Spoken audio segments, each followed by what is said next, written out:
Assalamualaikum warahmatullahi wabarakatuh. Seperti yang diketahui, Nabi Muhammad adalah nabi terakhir dalam 25 nabi dan rasul. Beliau lahir pada tahun 571 Masehi pada tahun gajah. Mengapa dinamakan tahun gajah? Dinamakan tahun gajah karena pada saat itu pasukan Yaman di bawah Abraha ingin menghancurkan Ka'bah, namun digagalkan oleh sekelompok atau sekumpulan burung ababil yang diutus oleh Allah Subhanahu wa Ta'ala. Di tahun gajah inilah Nabi Muhammad lahir di Mekah dan besar sebagai anak yatim karena ayah Nabi Muhammad, Abdullah, telah wafat sebelum Nabi Muhammad lahir. Nabi Muhammad akhirnya dididik dan dibesarkan oleh seorang ibu yang sangat mulia, yaitu Aminah. Setelah beberapa waktu bersama sang ibu, Nabi Muhammad dibesarkan oleh kakeknya yang bernama Abdul Muthalib. Namun, tak berselang lama, setelah 2 tahun bersama sang kakek tercinta, Nabi Muhammad harus rela juga ditinggalkan oleh kakek yang turut membesarkannya. Pada usia 8 tahun setelah kepergian sang kakek, Nabi Muhammad dibesarkan oleh pamannya, Abu Thalib. Meskipun hidup fakir atau kesulitan dalam mencukupi kebutuhan hidup, namun Abu Thalib adalah seorang yang dermawan, yang rajin sekali bersedekah kepada sesama.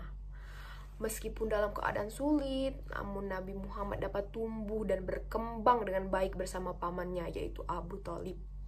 Setelah peristiwa kelahiran Nabi Muhammad, yang patut menjadi teladan itu adalah peristiwa diturunkan wahyu pertama dari Allah kepada Nabi Muhammad SAW. Sebelum dijadikan seorang rasul, Allah telah memberi anugerah keistimewaan pada Nabi Muhammad loh. Salah satunya adalah wajahnya yang bersinar terang, mampu mengalahkan sinar rembulan. Ini dikatakan sebagai tanda kebesaran Allah yang menunjukkan Nabi terakhir dengan kemuliaan dan kedudukan yang tinggi. Selain karunia wajah yang bersinar, Rasulullah juga diberikan wahyu pertama yang sungguh luar biasa dari Allah Subhanahu wa Ta'ala. Apa itu? Menjelang diturunkannya wahyu pertama, Rasulullah mendapatkan sebuah mimpi di mana malaikat Jibril datang menghampirinya. Nabi Muhammad pun merenung dan memikirkan mimpi yang dialaminya. Lalu Nabi Muhammad menyendiri di gua Hira karena dia bingung dengan mimpi yang dialaminya. Di tempat itulah, di gua Hira, Nabi Muhammad diperlihatkan Allah bahwa mimpi yang dialaminya itu benar adanya. Pada saat itu, malaikat Jibril datang kepada Rasulullah untuk menurunkan wahyu pertama yang diberikan dari Allah Subhanahu wa Ta'ala.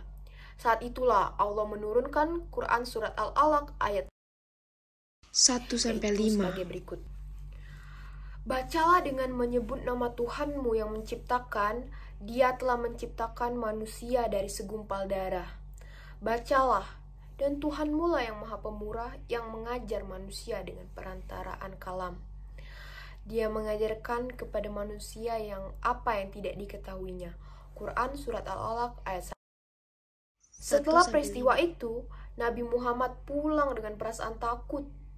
Namun disinilah waktu di mana kisah kerasulan Nabi Muhammad dimulai, di mana Nabi Muhammad sebagai utusan akhir yang akan membawa kedamaian bagi seluruh umat manusia. Lalu, setelah Nabi Muhammad mendapat wahyu Quran surat Al-Alaq ayat 1-5, terjadilah peristiwa Isra Mi'raj, di mana Nabi Muhammad SAW dibawa oleh kendaraan Burak menuju langit dan melihat para nabi sebelum beliau, dan surga neraka diperlihatkan kepada Nabi Muhammad SAW.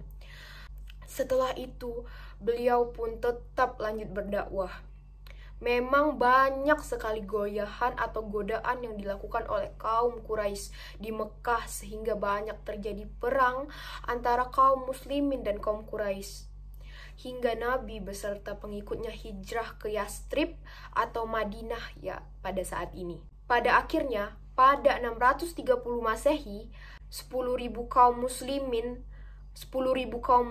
melaksanakan Fathul Makkah atau penaklukan Makkah. dan Mekah pun ditaklukkan tanpa sebercak darah yang tumpah pada saat itu. Akhirnya Nabi Muhammad SAW wafat pada 632 Masehi pada usianya yang berumur 63 tahun.